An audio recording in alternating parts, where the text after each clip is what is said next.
In today's episode, NVM, let me just make sure my warranty will be voided completely instead of listening to you. Tales from the 1980s Super Mini. That time he almost killed the sys manager by accident. Where bad requests go to die. Before we get started, make sure to subscribe so you will never miss a video. So let's get started. NVM, let me just make sure my warranty will be voided completely instead of listening to you. I occasionally get some users that make me question the most basic stuff. I do customer/tech support for GPS trackers, cameras, etc., and I never had the devices in my hand since I work for a US-based company, but am located in Europe. 99.9% of the time it's not an issue. I can read manuals, and I can ask any stupid question about the devices themselves on Slack if needed, but sometimes I feel I shouldn't need to. One tale from yesterday. Customer ordered a hidden camera, but we accidentally sent out one that records audio as well. This is fine if you have a legal base for it, that's why we have them, just in case, but in most states it's illegal to record someone with a camera and capture audio as well. Manufacturer has an easy fix for that. Just extract some files onto the SD card and literally just turn it off and on again and wait for 40 seconds. I sent the instruction to the customer as well. The manual was also provided before. Customer reply: I extracted the files, but there is no way to turn the unit off, so I'm stuck. I also tried to reset it, and I think it worked because all the recordings are gone. Attached is a picture from the device. The picture showed the front side of the device. This irritated me.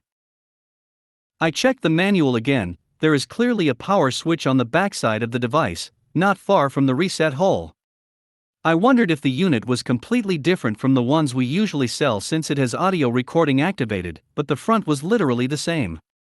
So I sent a screenshot of the parts description to my colleague in the US, asking if the power switch turns it on and off. He said yes, that's definitely what it looks like. And in that exact moment, I just felt like a complete idiot. So I replied to the customer, have you tried the power switch on the back, and attached the parts description, which was included in the manual I sent previously, with a big arrow to the power switch. A few hours he replied with, NVM, I cut the cable to the microphone, it was easy. I just feel so insecure when the most basic stuff like hitting an on-off button is apparently too complicated. In my mind, no one can be this dense. But I'm also glad some are, otherwise I wouldn't have a job lol. Extra, I also had a customer asking if their 4G tracker runs on 4G or 3G. The 4G is included in the name, and he wrote it out in the request as well. Tales from the 1980s Super Mini. That time he almost killed the sys manager by accident.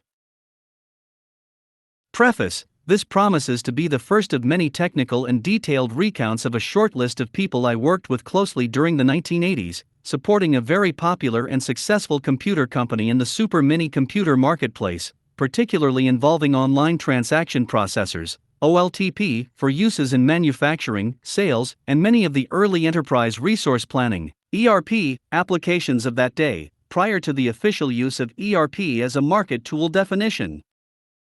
As a new, fresh out of ACE training CE, I was paired with a senior CE, who we will call Joe. If you passed him on the street you would surmise he was a farmer. He was a farmer. He owned a cow. He had 9 kids.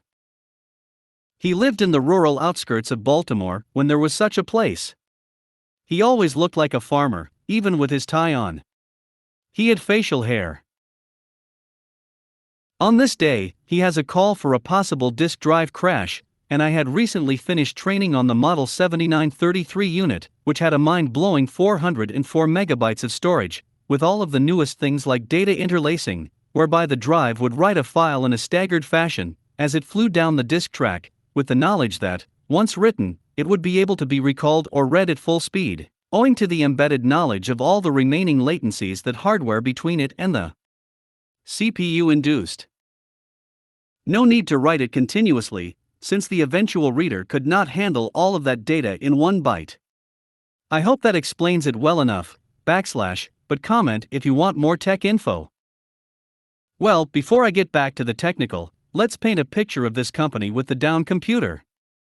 All generic, as I wish to throw no one under a bus here. The sysadmin was not a friendly guy, and took every opportunity to berate or take advantage of Joe, as Joe was assigned to this account. Joe wasn't particularly interested in using this client for my training, but suggested I better get used to seeing the fixing people and computers side of the business. We arrive on site and mean sysadmin is fit to be tied, and using us as the personification of the computer brand at fault, Joe does his best to align, triangulate, and ignore the rantings, and finally, once the bad guy in this story has convinced himself that he has exacted his pound of flesh, we get to work. Yep, the drive has crashed, and so we had to replace the disk pack, all of the heads, and realign them all. Most especially the servo track head, which was how this drive measured where the other heads were in relation to each other. Now in this day, the disks themselves would expand and contract slightly, based on the surface temperature, which was affected by the amount of seek speed and write or read activity they were enduring. To compensate for this reality of physics, each head was adjustable, using a long narrow tool that was used in combination with the LED readout on the unit front bezel, to dial in each head to a tolerance, close to where the servo head was. Every 5 minutes or sooner, based on the ambient temperature of airflow within the 7933, the servo head electronics would force a servo head realignment function that would cause the heavy head carriage to do a full inward and outward seek of all 1300 plus tracks across the compare and offset what it was seeing in signal strength, with all of the other heads. This was a very violent push-pull event of maybe 5 pounds of mass jamming forward and backwards in the fraction of a second. For this reason, there were 2 clips that needed to be shorted on the servo drive PCA, such that no auto head temperature realignment function would occur while the CE had his or her hands in there holding an alignment tool that resembled a hard metal spear. During this manual alignment of each disk head, much of the protective cowling is removed, and so this was an important jumper to have in place whenever adjusting disk heads manually. So Joe has been taking a bit more time doing these things to make sure I am picking up all of the nuances, and the sysadmin has come back several times to get an update on when his users would once again be able to get back to work. Recall that this was before PCs, and when the mainframe went down, anybody in data collection or analysis was free to have some coffee, chat amongst themselves, or use this time to remind their bosses of how hard their job is when their tools don't work right. In addition to his facial hair, Joe has no ability to hide it when his blood pressure rises, and he is really getting farmer mad about this guy that is pushing his last button. So as we are completing the manual head adjustments, Joe is explaining and congratulating me for being able to do a usually simple series of tasks, and just as he is reminding me that the override jumper is very important, he takes it off the servo drive PCA, except the high-grade steel head alignment tool was still connected to a head on the actuator. This drive is up and running. Heads are hovering over the disk surface at the equivalent height of a Boeing 747 flying 4 inches off the ground. The drive takes its first opportunity to fix the pesky temperature variance that the jumper was cock-blocking it from correctly, so as soon as the first clip from that jumper was pinched open, the 7933 sprang into action and performed a MOASS, mother of all servo seeks, that, in addition to surprising the hell out of both Joe and I, it snapped off the adjust tool, which went flying to parts unknown. That was not the end of this story. This is the end of this first episode. Joe had a large flat-blade 12-inch screwdriver in his hand, as he was already contemplating buttoning up the outer shell and top bezel, which would have benefited from such a tool. We look at each other, and even though the drive itself was undamaged, the combination of trying to maintain decorum with the client, teach me, and fix a major disk drive crash, was just too much in one day for this farmer. He hauls back and axe throws this heavy screwdriver across the room towards the door just as said sysadmin was coming in to interrogate what had just happened, since the entire computer room was wrapped in glass and visible from the offices. The screwdriver impaled itself into the drywall portion of the wall nearest the door, and about 5 feet in front of the guy right at eye level. Right where he might have been in 1 second. He looked at it, turned around in the direction that would allow him not to look at us or make eye contact, and left the room. We collected all tools broken or still functional, checked out everything, and had the operators start their reloads, and we walked out. The sysadmin manager decided to give us our space, as he was certain Farmer Joe had made it clear where the boundaries were. Joe never heard anything derogatory from the customer, and actually life got better for him when working on that site. Where bad requests go to die. I was reviewing my organization's ticket queues to see if there was anything odd out there. I normally don't have to do this, we have several queues, but one is our front queue and is where everything starts. The other queues are for different groups of people, so they don't have to be notified of all the new stuff, only the front queue has notification. We have a whole helpline to monitor that queue, and we get text messages if critical tickets appear in it after hours. In addition, there's a place in this software to indicate the application which applies to a ticket.